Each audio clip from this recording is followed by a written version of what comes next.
નમસ્કાર ખેડૂત મિત્રો, જય દ્વારકાધીશ અને પશુપાલક મિત્રો અને જય ઠાકર મિત્રો. ખેડૂત ઉપર અટાણે કેવી પરિસ્થિતિ વીતી રહી ખબર છે ને?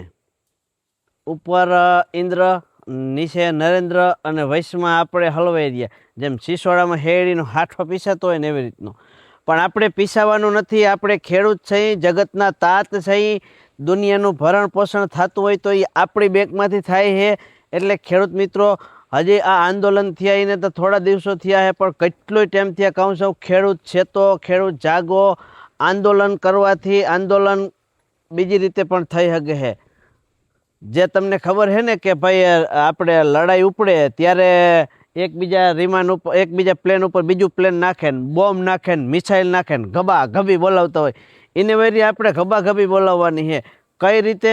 કે ના પોલીસ આપણે દંડી ક્યાંથી મારી શકે, કે ના સરકાર આપણે કોઈ રીતે આપણું આંદોલન તોડી શકે. આવું આંદોલન કરવાની જરૂર છે. એટલે કે ખરેખર શાકભાજી, દૂધ, અનાજ, કઠોળ બંને ત્યાં સુધી થોડીક બ્રેક મારો અને આપો. ગામડામાં ને ગામડામાં જરૂર પડતી હોય ને આપો. તમે ખરેખર વાં લઈને જાઓ નહીં. મોટી મોટી જગ્યાએ જે ઢગલા ને ઢગલા કરો હો અને કંઈ નહીં એવા ભાવમાં વેચીને આપણે આવી છીએ. મેં તો કર્યું છે, તમે એ રીતનું કરો કે ભલે છૂટક છૂટક વેચી અને આપણે મહિનાવારી 2 મહિને વેચાય, 2.5 મહિને વેચાય. અને આમાંય ભાવની લાલથી તમે ઘરમાં ભરીને નથી બેઠા. હાસું કહેજો કે જીરાના 12,000 થાય. તમને આવું છે કે નથી? હા કે નાની કોમેન્ટ કરજો.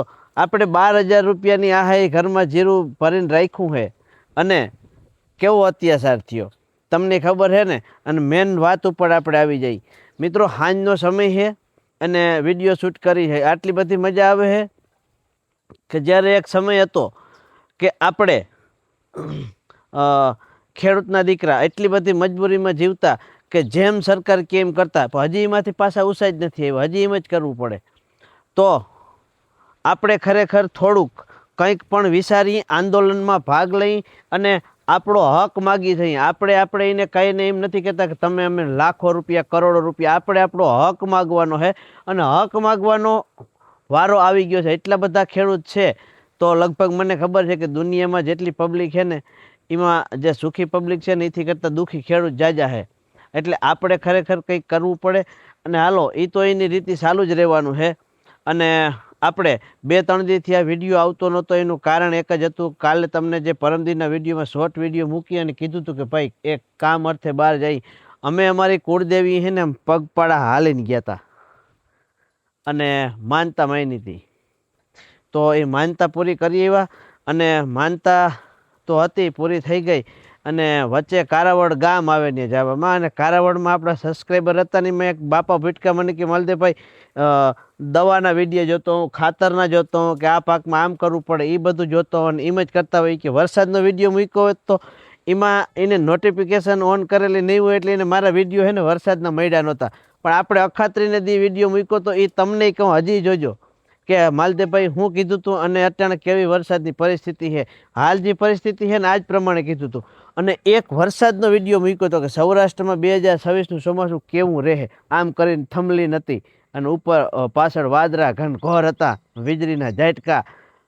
આ વિડીયો તમે જોજો. એની અંદર છે ને એક કોમેન્ટ હતી કે વ્યૂઝ આપવાનું કારખાનું કર્યું લાગે, હાલે નીકળાય કે થોડોક ટાઈમથી વિડીયો બનાવીને આંબાલાલ થવા જાય. ભાઈ આંબાલાલ આપણે થવું નથી ને આપણે આંબાલાલ છીએ નહીં. અને આપણે આંબાલાલના પેશાબમાં તણાઈ જાય. હું જ કહું ને એવા જ છીએ. આપણે કંઈ ખબર નથી પડતી. પણ તો તમે મેં વરહાવી લેજો.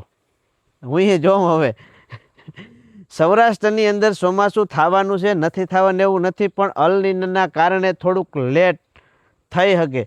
અને શું છે કે વરસાદ છે ભગવાનના હાથની વાત છે. આપણી અંદર જે જીવ છે ને એ જ્યારે તો આ વિડીયો બનાવતા ખેંચી શકે. એટલે બહુ કોઈને એમ કંઈ એવું લાગતું હોય તો બહુ અધર ઉપાડા લેવા નહીં. કેમ કે ભગવાન છે ને એ જ છે. અને કદાચ હું સૌ કે બીજા કોઈ વેધર એનાલિસ્ટ હોય, આપણે તો દેશી બધી તરીકેથી કે જોતા હોય કે કોઈ ઝાડના ફળ ફૂલ કે ઝાડવા કઈ રીતના કોયરા કે ટીટોળીના ઈંડા છે, કે વાયરા કેવા વાયા, હોરીના અખાત્રીના પડસાયા કેવા રહ્યા, કાતરા કેવા રહ્યા. આ રીતે આપણે વરસાદનું નક્કી કરતા હોય.